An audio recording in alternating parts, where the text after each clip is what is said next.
Purpose. It's something we all struggle with, whether it's consistently or once in our life, but at some point, all of us struggle with purpose, whether it's we need to be purposeful to the people around us in our old or young age, or a much more broader sense of a life's purpose and why are we here on earth, or even more so than that, why are any of us here? Why are humans living? Why do we exist? And I really want to break this down. I usually take a utility approach. The direct philosophical term would be utilitarian.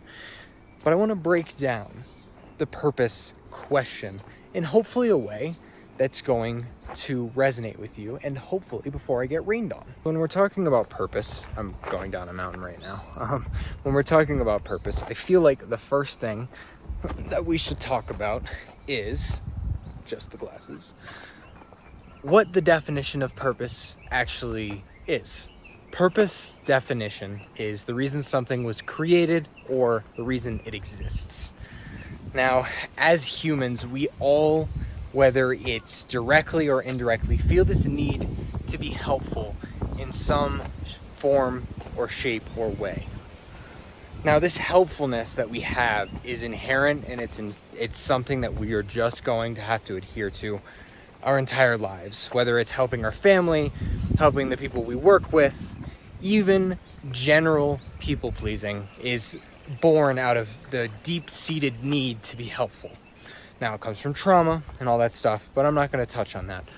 So the point of this video, if you haven't picked it up so far from the title and what I've said so far, is I want to help you guys understand how to find your own purpose, but not in a way where I'm going to tell you this is your life purpose. You were always meant to be, a glass blower, and from here on out, you will always be a glass blower because that's your purpose and you've found it now.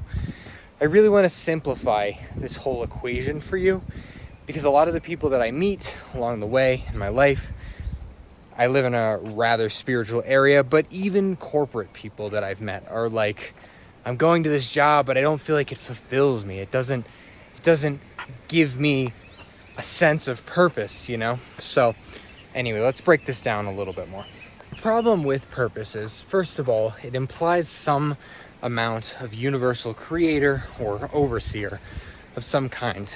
It implies that when we were born or when we grew up, we were born and raised at a time, at a period with the parents that we have, specifically in order to push us down the direction of our purpose. Now, the opposite side of this ideology is maybe you find your purpose later in life because it gives you the most enjoyment and fulfillment out of life.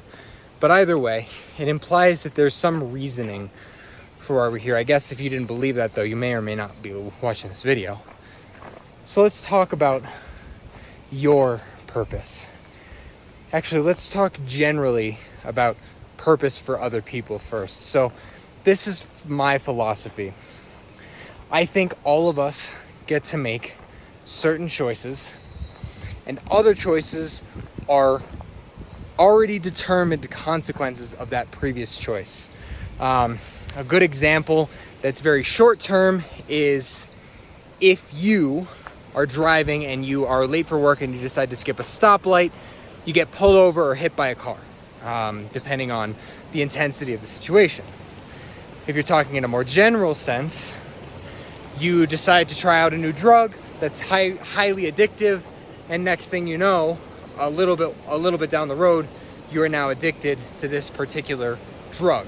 And that has changed the outcome of your life. But the major choice was this initiation. Everything that came after that, although you did mentally have the choice, after the fact, you didn't. It kind of was a consequence. That's my belief. So you have these major pivotal decisions to make. And then after that, everything else just kind of happens. That you can choose to jump out of if you make the right decisions, but for the most part, you're on this track until the train track splits again. So what does this mean for you? Well, that's a great question. What it means for you is, luckily, there are already some predetermined tracks that you get to choose from in my philosophy, in my perception. So what that means is, You don't have to overthink the choices in your life. You just have to do your best to make the right pivotal ones. I guess the difficulty that comes along with that is which ones are the pivotal ones and which ones are not the pivotal ones. However, it kind of boils everything down to a few pivotal choices that you can make along the way. To alleviate some of the possibly created stress from that previous statement, what I believe is no matter which direction you choose down this particular path, this particular crossroads, it's going to have the same effect, not necessarily on you, but on the people around you. For example, I'm going to give you two directions that someone could take. Let's say someone decides, for example, to start taking a particular drug. And if they wouldn't have taken that particular drug, they wouldn't have become addicted. But if they did, they became addicted. So the fork here. If that person wouldn't have become addicted to a substance, they most likely would have been more helpful to the people around them. Not saying addicts can't be helpful, but usually addicts have a self-serving streak to continue to get high, and it's a biological streak that they can't change, and it's just going to happen. But if they wouldn't have gotten addicted, they wouldn't have had this streak, and they would have been more likely to help the people around them. So, in both cases, this person is going to have an impact on the people around them, whether they're addicted and causing pain and difficulties for the people around them, forcing them to change, or if they're helpful and causing people to change out of support and help. Both lead to the same direction. And what I'm getting at with this is your purpose will maintain throughout your life no matter what you choose to do. You don't have to figure out the purpose. No matter what direction you choose, you will still, no matter what, be forced to continue down the direction that leads to your purpose. It doesn't matter. So that's really what I wanted to get at with this video is your choices matter to you as a person and your experience, but the actual purpose of your living and being does not change no matter what you do, whether you accidentally become addicted or whether you become a monk. It doesn't matter. Your purpose will still maintain the same, although the circumstances around that purpose will be changing. And you can very quickly begin to understand how a monk and an addict are going to have very different circumstances. So, that being said, what I really want you guys to do is, it seems like the main issue after I presented all this is, okay, so if my purpose doesn't change, then what's the point of making decisions? Well, there's one big important piece to making decisions, and this is where the utilitarianism that I talked about earlier is going to come up. With the decisions that you're making, you, as a person in your experience, needs to be as happy as possible. You can survive on very minimum levels of happiness. However, you as a person need to feel happy. That's usually most people's goal in life, is to live a happy life or be happier, have more money so I can be happier, or be healthy so I can be happier. It all leads back to happiness. Whenever you're making any of these decisions, your primary goal should be, what decision is going to make me happiest? And this is where the utilitarianism comes in. Happiness now and happiness later are weighted differently. So, for example, if a candy bar is going to make me happy now, but it will make me equally as happy later, then it's better to take and eat the candy bar now, because the prolonged happiness is not worth it in the end. I'm walking up a steep friggin' hill. That's why I'm out of breath. I'm sorry. So, when you're deciding to eat that candy bar, it makes more sense to eat it immediately if it's going to be the same amount of happiness at any given point. Now, on the other hand, if you are deciding to eat the candy bar later at a time where it's going to make you feel happier, for example, I can eat this candy bar after I've completed this particular project as a reward to myself, the candy bar is going to gain extra happiness. It's going to gain extra dopamine. It's going to gain extra reward.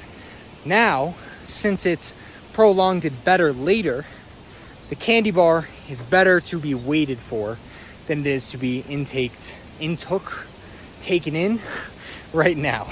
How does this apply to you generally? Well, just because something provides immediate happiness doesn't make it better than not doing it in order to forego more happiness later. So when you're deciding, for example, to take a particular drug that's going to addict you, or you have a vice and you're continuing to use that vice, but you know without that vice deep down that you're going to be happier without it, although the temporary happiness, if you can even call it that it's providing is going to be intense, the long-lasting happiness without that thing is going to make you even more happy, and it's going to be more worthwhile. Now, utilitarianism is a very deep subject. I can make an entire video about it, and if you're interested, you should look it up because it's a really good philosophy on life.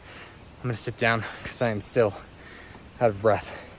I don't think it's necessarily the walking and the hill, because I do it all the time. I think it's the holding the camera up a certain height and talking as well. I can't breathe. Anyway, so yeah, whenever you're making a decision, you have to weigh the happiness now and the happiness later. So the reason I'm adding this to the video is because before I said you need to make the decision that's going to make you the most happy. You want the most net happiness possible, not the most happiness now, all of the time. Sometimes the most happiness now is the right move. Sometimes that pizza on Sunday night is the right move. And sometimes it's not giving you anything, and it's going to cause more detriment than it would have normally. Here's my challenge to you as I wrap this video up. I want you to take some time, whether it's a week, a month, but I want you to preset a period of time where you're going to make the decisions that are going to make you the most happy. And try to take into account past, present, and future so you don't make a bad decision. But humans are humans, and we make bad decisions sometimes. So it's okay if you choose something now that's going to make you a little bit happier than it might have later. Basically, what I'm trying to say is don't go quitting your job tomorrow because it's going to make you happier right now when the money and having a place to live is going to be better. But generally, try to make decisions that are going to make you happier over time, and just take a look at the results, and also see how much or how little your circumstances change and your purpose changes. Your purpose, I think you kind of have an idea of it already, whether it's to help other people, whether it's to inspire other people, whatever it is, or whether it's to, you never know, but it's going to be something that you do already regularly, often, passively. So take a second and think about it. And I'd love to know in the comments down below what you think your purpose is. And it's not that you're right or wrong, just I'd love to know down in the comments below. Otherwise, right here, it's going to be another video that's perfect for you. And right here is going to be a little subscribe button. If you click that, you can stay in contact with me. Personally, I believe my purpose is to inspire and help other people. That's why I've set down this path.